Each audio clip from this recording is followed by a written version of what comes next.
साथियों, सादर नमस्कार। खेती और प्रकृति के चैनल के माध्यम से एक बार फिर मैं आपके सामने हाजिर हूँ। आज मैं आपको बताना चाहता हूँ कि प्रकृति के साथ मिलकर रहने में ही हमारी खुशी है। साथियों, यदि हम ये कहें कि इस गांव का, इस शहर का हर शख्स परेशान सा क्यों है, तो इसमें कोई बुराई नहीं।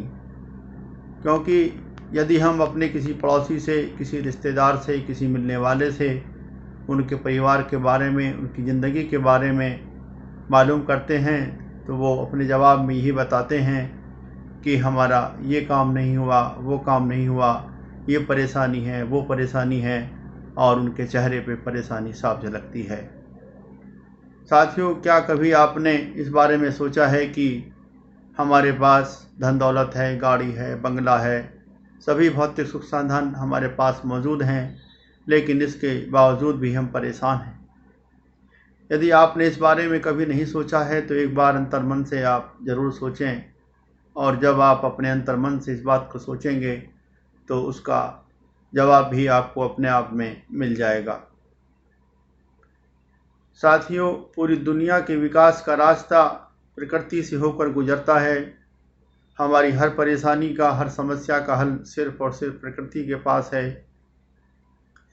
दुनिया का कोई भी मालदार इंसान खुश और सुखी हो, यह संभव नहीं है, बल्कि यह संभव है कि दुनिया का वो कोई भी इंसान जिसकी इच्छाएं सीमित हों, ज़रूरतें सीमित हों, वो खुश और सुखी होगा। साथियों, आज हम सुख की प्राप्ति के लिए अकेले ही दिन रात भाग दौड़ कर रहे हैं, लेकिन सुख हमारे हाथ नहीं आ रहा है। ये सुख और खुशी कहीं बिकता नहीं है। यदि ये सुख और खुशी कहीं बिक रहा होता तो मालदार लोगों ने अब से पहले इस सुख और खुशी को खरीद लिया होता। सुख और खुशी को धन से खरीदा नहीं जा सकता, क्योंकि सुख और खुशी को धन से खरीदा जाना संभव ही नहीं है। साथियों, हमने प्रकृति के साथ मिलकर जीना छोड़ दिया है, प्रकृति के साथ मिलकर रहना छोड़ रखा है। हम प्रकृति की अनदेखी करके भौतिक सुख साधनों की प्राप्ति के होड़ में लगे हैं और अधिक धन प्राप्ति के लालच में लगे हैं, जबकि हमें मालूम होना चाहिए कि हमारी हर समस्या का हल, हर परेशानी का हल सिर्फ और सिर्फ प्रकृति के पास है। दुनिया की कोई भी ताकत हमें खुश और सुखी नहीं रख सकती। यदि हमें खुश और सुखी रख सकती है तो सिर्फ और सिर्फ प्रकृति ही रख सकती है। इसलिए हमें प्रकृति की व्यवस्था के साथ समझौता करना ही होगा, हमें प्रकृति के साथ मिलकर रहना ही होगा।